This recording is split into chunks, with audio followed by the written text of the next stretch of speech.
On the very night that former President Trump was shot in the ear, speculation about was it really a bullet that hit him in the ear went wild. Well, we took a close look at the rifle and the caliber, fired some of these bullets, and we got the results on what exactly an ear wound coming out of this rifle with this caliber would look like. Now, before we get into it, I do want to take a moment and thank our sponsor, Jace Medical, for being the only place that I am aware of where you can get a U.S. doctor prescribing you emergency antibiotics or your chronic meds, as well as things like antivirals like oseltamivir. You know, there's this whole bird flu scare. Be prepared. Have some on hand from a U.S. doctor and a U.S. pharmacy shipped straight to your house. My doctor wouldn't prescribe me this stuff unless I was at that point of needing it. Jace will give it to you in advance in case you need it. So I strongly believe that these are critical things that every American should have emergency antibiotics on hand. And even when we travel, we bring these with us. And again, we're promoting Chase because they're the only company in the world that does this. That link is below. When it comes to the media, you really don't know what to believe. It's so confusing. There should be some sort of standards on what it is a person can report. And we all watched former President Trump get shot in the ear. We at least saw him reach for his ear, go down, come back with blood on his ear, and then we were told a bunch of things. And I want to take a moment and specifically address the FBI chief who ultimately said that he probably did not get shot in the ear, that it was potentially shrapnel. So I want to take a moment and specifically talk about the gun used to shoot former President Trump. And I also want to look at his wound and see, is that the same type of wound that you would receive from the type of bullet that would come out of that gun? So we did a complete video on the gun and all the details on it, but ultimately what it was a 2013 DPMS Panther Arms A15 chambered in 223 and 556. And that's, again, confusing to a lot of people because it's either 556 or 223, but it actually literally says 223 and 556 on it. But either way, what a 223 and a 556 are is they're very similar bullets. You can fire a 223 out of a 556, but you can't fire a 556 out of a 223. A lot of the reason is because of the thickness of the casing itself, as far as the walls of the casing and the amount of gunpowder that's packed in there. Looking at this wound, let's just talk about the wound first, and then we'll talk about the bullet. The wound itself, according to doctors, was a 2-centimeter wound that went straight through the ear. Now, 2 centimeters is 20 millimeters or 0.78 inches. So he has a wound in his ear around 0.7 inches. Now, what's taking place out of this rifle? Let's talk now about the rifle itself. The rifle itself is firing a 0.22 inch wide bullet, or a 5.56 millimeter bullet, however you want to look at it.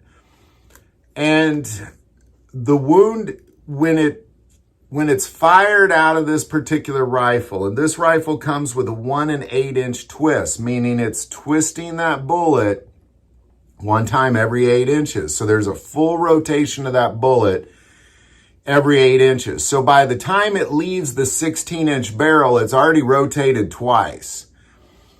And it's leaving there spinning.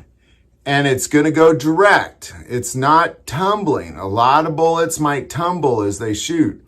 Not this one. It's going to fire direct. And it's going to put a hole a little over 0.22 inches wide into a piece of paper.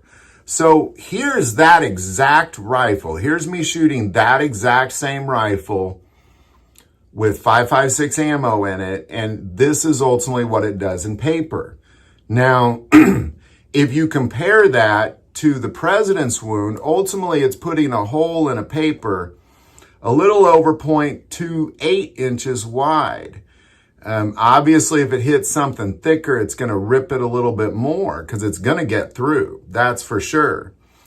With a 2 centimeter wound, you're ultimately looking at 20 millimeters so it's 4 times the width or the diameter of the actual bullet itself. So this wound is very much like the bullet wound you would receive. Now, obviously, if it hit like something thicker, like his head or his chest or his shoulder, it's going to tumble once it start hitting things inside of him. But as far as just ripping through something, and I would correlate this part of the ear, that thin part of the ear that you can see the wound is at, as being, thicker than paper, of course, but it's just going to rip through like paper. It's just going to put a perfect circle inside that, and it's probably going to be around 0.79 inches wide of a wound. So this wound to his ear is really exactly what it would be if it was a 0.22 inch diameter bullet ripping through something, going straight through, not tumbling, but going straight through, just zipping straight through like it would a piece of paper.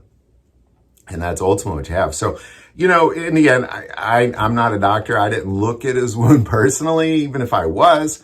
But what I will say is my experience with this rifle and these calibers is that it's just going to rip a tiny little circle, a little bit bigger than 0.22 inches through paper, and then it's going to get a little bit bigger if it's ripping through something thicker, like an ear. And that ear, it's going to be around it's going to be about 4 times the size of a hole through his ear, and that's ultimately what he has. So his wound is exactly like it would be if you were shot with a 5.56 out of an A15 DPMS Panther Arms with a 1 1/8 inch twist out of a 16-inch barrel. This is what the wound of an ear would look like. Now, the problem people are having is they're thinking of these rifles as being just, it's just going to rip a hole like the size of a bowling ball out of your chest, and that's just not the case. It just simply is not the case. They just don't understand the ballistics of this particular bullet out of this particular rifle. And, when you look at the types of wounds that maybe a chest wound would give, for example, and they say, well, wait a second, that looks different from his ear. Well, that's because it's ripping through just a thin layer of tissue versus hitting bone. And then once it starts going into something thick, it could tumble and just create a much larger cavern that is smaller, but it's just zipping through something like a piece of paper. Shoot a piece of paper with it. It's the same thing. Like you're going to see, it's just a little tiny hole that's a little bit bigger, about a 1/4 inch wide at the most. And then once it gets something thicker, it's just going to create a slightly bigger hole. Roughly, probably, if you get about an ear's thick, you're looking at about 0.79 inches wide hole. That's just the reality. They think it's just going to tumble and just shred a bowling ball size wide hole, but it's not. It's just going to zip a little dinky hole in it. So, and that's really what that wound looks like to me. So, any thoughts or insight on this? Definitely put that below. Do want to take a moment and say that most people watch this channel not subscribers. Click that subscribe button. It greatly increases the algorithm and our ability to get these messages out. That link is also below. But the most important part of this channel, we take prayer requests. So please don't ever hesitate to send that in. Thank you for watching this episode of God, Family, and Guns. And as always, love God, love your family, and love guns.